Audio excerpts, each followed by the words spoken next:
exposed me, let me also expose him. I will do so at the end of my speech. It's always a very pleasant feeling to be here. Toby Chairman.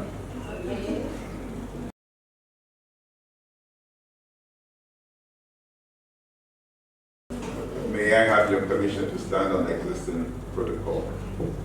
Mr. Chairman, distinguished guests, and fellow health workers, and our friends from the media. Let me first of all thank all the previous speakers for their messages that they have delivered. I enjoyed it so much. At a point, I thought that Rita was giving a manifesto. That she gave when she was aspiring to be District Director of Health Service. There's this very interesting story about one man that I met when I was in the Upper West region. I went there to go and work in the regional hospital. So I met Dr. Edward Jaderi, one of the best surgeons that we have in this country. And he told me a very nice story. He went to contest as a parliamentary, or as a member of parliament in one of the constituencies in Upper West.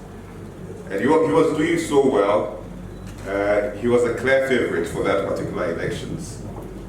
Then his opponents, 48 hours to time, had to rethink strategy. So they sat down and they thought overnight. And by morning, they had a eureka moment, they had a solution. And what was that solution? See, let's go around and tell the people that if Dr. Jaderi leaves for parliament, who is going to work on their hernia for them? And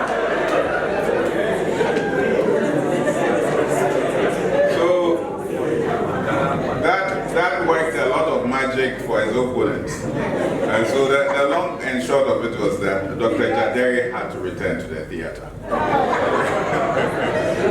So that is why you can see that our keynote speaker, Rita, was trying to convince first the health workers and also convince the patients why health workers should also be in parliament. Because you have two hurdles to clear.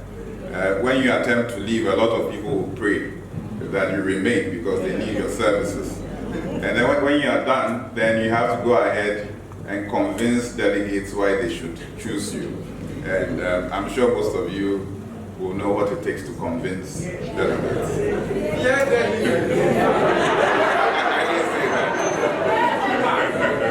So I am again deeply honored and humbled to be invited to join you as a special guest of honor on this very auspicious occasion.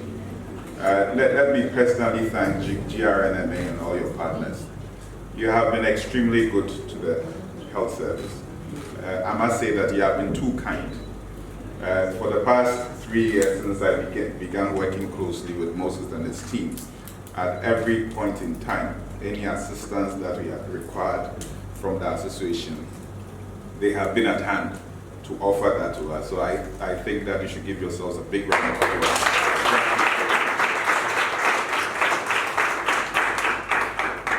Dr. Appiagyei, who was my campaign manager when I was contesting to be Deputy Secretary, Ghana Medical Association, some years ago, almost 10 years ago, mentioned earlier that there was a situation that arose that they had to collaborate with the GRNMA to solve at Akachi Hospital. And I also want to use this opportunity to thank them for your intervention. I think that we had an area which appeared to be unsafe for some of our health workers. So we had to take immediate steps in order that we avert any potential travesty or any potential disaster.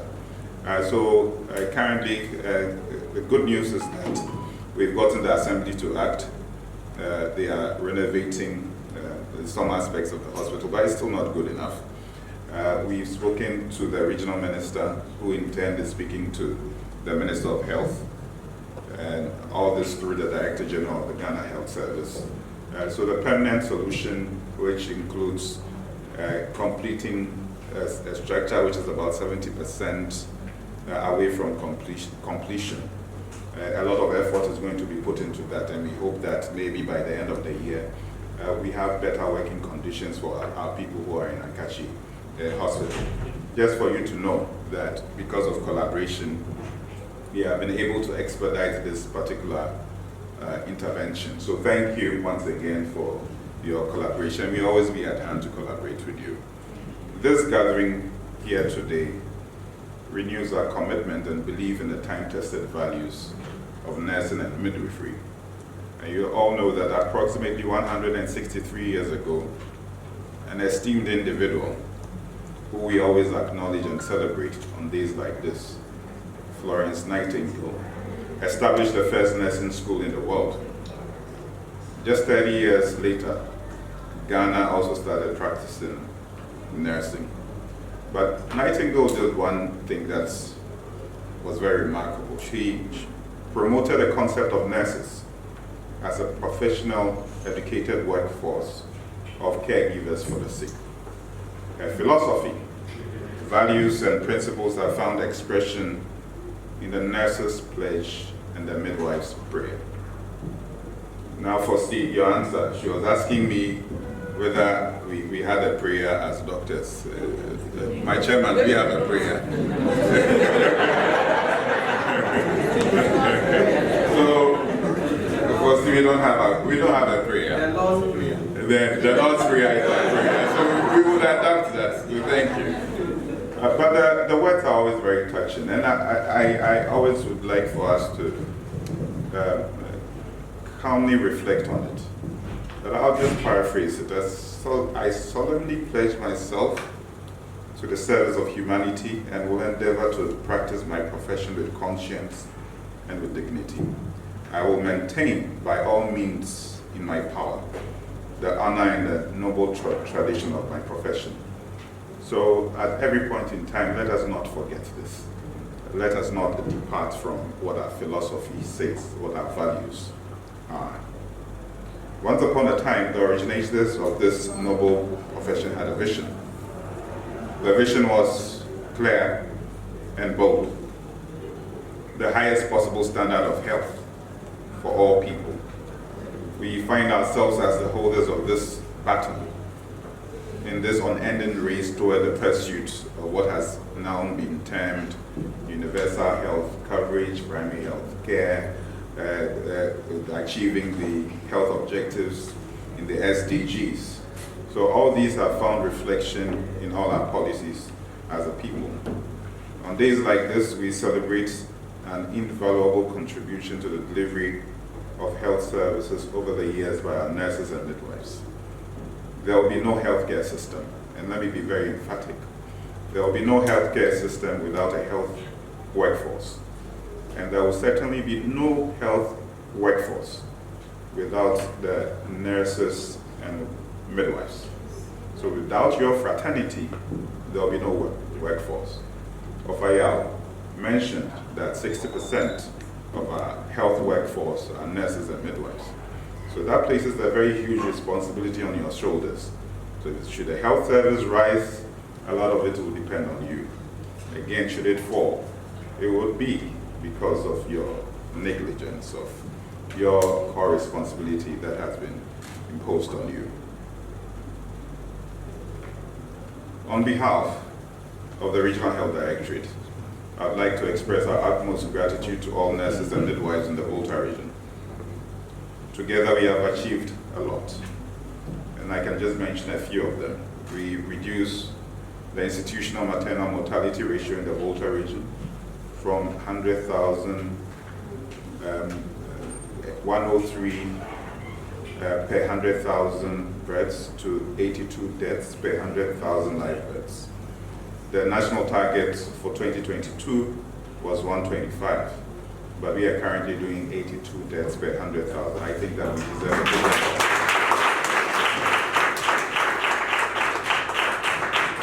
At this point, the midwives will be asking us to say 2 fingers in the air. Yes. So we've also improved on NurseMed indicators, and the champion is sitting right in front of you. our acting chief nurses and midwifery officer, as if nursing is her property, but she shows a lot of passion. And we are thankful to her that we've been able to improve our indicators across the region. Our stillbirth rate has also reduced from 9.8 to 8.8 per 100 live births, which is also below the national target. So it tells us that you guys are doing something very good. We've also reduced the percentage of HIV-infected infants born to HIV mothers from 4.2% to 2.4%. Again, the national target is 5%. We maintained a zero malaria mortality rates for the second year running in the whole territory. And for the past 3 years, we have successfully coordinated the regional response to the COVID-19 pandemic. In as much as we bask in our glory of these numerous achievements, we couldn't have achieved it alone, so we can't take sole credit. So our partners who are here, we also thank you so much for your support. And although we have many achievements of which to be proud, we still have a number of challenges. Some are old, some are new. People still have vast disparities in access to health services between and within districts and communities. Usually disadvantaged people include those who are living in abject poverty, people with disabilities, and marginalized groups and populations. Non-communicable diseases are now pervasive and account for the top 3 causes of mortality in most of our facilities in the Volta region. Our rates of diabetes, hypertension, and obesity have increased significantly, driven by unhealthy diets and physical inactivity. I don't think that we can excuse ourselves because we are also part of this particular statistics. For all these reasons and more, we still need you, our nurses and midwives, now more than ever before, to abide by your founding vision and to remain committed to your resolve to ensure that we have a healthier place to live in. The theme for this occasion, nurses and midwives, our future, is fully loaded. Beyond the original intent, it can be looked at from various perspectives. The future of the health of our population lies in your capable hands. So when you say our future, it's not only referring to you, the nurses and midwives. We, the people, are also looking up to you to deliver good health care service to us. Your own future in the face of this fluid, professional, academic, and socio-economic development also lies in your own capable hands. Earlier speakers have alluded to some of the challenges that we have faced severally and as individuals. Nobody will feel the pain or joy much more than you will do. It therefore behoves on you to work with stakeholders to develop strategies that will give your profession a competitive advantage in an atmosphere of healthy cooperation and collaboration. So we are not fighting each other, even as we pursue our interests. We are doing it in a spirit of teamwork, cooperation, and collaboration. In May 2021, the 74th World Health Assembly adopted the global strategic directions for midwifery and nursing. This encompasses the 4 areas of education, jobs, leadership, and service delivery. I've spoken about service delivery and how you have served, and I don't think that I'll have to belabor my point when it comes to leadership. You've seen several examples here. You've seen Perfect, who is a perfect director in whole. You've also seen Rita, my classmate, who is also doing wonders, has won several awards for what she has been doing. So when it comes to leadership, we have every confidence that our nurses and midwives can play any role health service and without a health service to see to the complete development of this country. The Canadian-American self-development expert and author of over 80 books, Brian Tracy, once said, excellence is not a destination. It is a continuous journey that never ends. So I plead with all of you that we use today's event to better condition and inspire ourselves with all these thought-provoking messages that we have received. And also we should be very comforted with the kind of stakeholders that we have here present, most of them very distinguished individuals. So we are with you all the way, and you can count on our support anytime. We have listened to some of the challenges as usual. The issue with the study leave quota, I think that we could all always deliberate and find ways that we can make it better. In your interest and in the interest of the service. I noticed the kind of applause that that particular challenge got when it was mentioned. So I know that it is something that is very dear to your heart. And I also know the kind of pressure that comes our way from the district directors to the team at the regional health director, and even to the director general, when it comes to study leave quotas. Everybody wants to leave, but we also have to understand that it's going to be a gradual process. Some would leave, some would hold the fort, and then after that, some can also proceed and leave. But we can all attest to the fact that in the Volta region, there's absolute fairness, transparency in the way the study leave quotas are handled. We publish it, everybody sees who is going, and you know that nobody is going to school because of protocol. So apologies to all those who have been asking for special favors. It is in the interest of everybody. We love everybody equally, so we are not able to favor anybody. But one thing that is interesting, for the specialist courses, I had the opportunity to meet all the nurse specialists, I think it was earlier this year. Very enjoyable interaction, and I was very proud for the future of nursing and midwifery, looking at the products that we have got. We've had sporadic measles outbreaks, and I know that some of you were part of the response for the health service.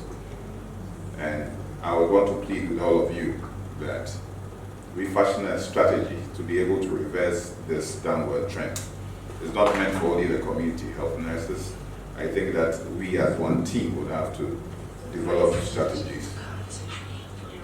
So, despite all the other efforts in trying to get people to accept the COVID-19 vaccination, it appears that Volta region, we are still not doing too well. We've improved greatly, but we are still the last out of the 16 regions in the Volta region. And apart from this, we have a very sterling record as a region when it comes to health service. Our last holistic review were third in the whole country. We are deemed as highly performing. That is why we have taken exceptional note of our poor record when it comes to COVID-19 vaccination. So currently, as we speak, the campaign is on. I've seen some of them around. So if you know you've not taken your jab, kindly avail yourselves and take your jabs. I hear most of the health workers are actually scared of the injection, so they keep on running away. So finally, I congratulate all those who have discharged their responsibilities exceptionally and have won the admiration of your colleagues and this year's award panel. Madam Kokoko, whether you like it or not, you'll be bestowed today. But you have been an inspiration to a lot of colleagues, and I know that all the new award winners, I've been here 3 times, so I know who the award winners are. Exactly where they sit is where they always sit every year. So I can answer the guess and say who the award winners are, just that I can't tell who will be first, second, or third. I still really want to know. Like you know, the President of the Republic, His Excellency Nana Addo Dankwa Akufo-Addo, took a major step to honor all health workers in the country. Not all of us could go to Accra, so he has sent down the awards for all frontline health workers who sacrificed themselves over the 2-year period that we had to respond to the COVID-19 pandemic.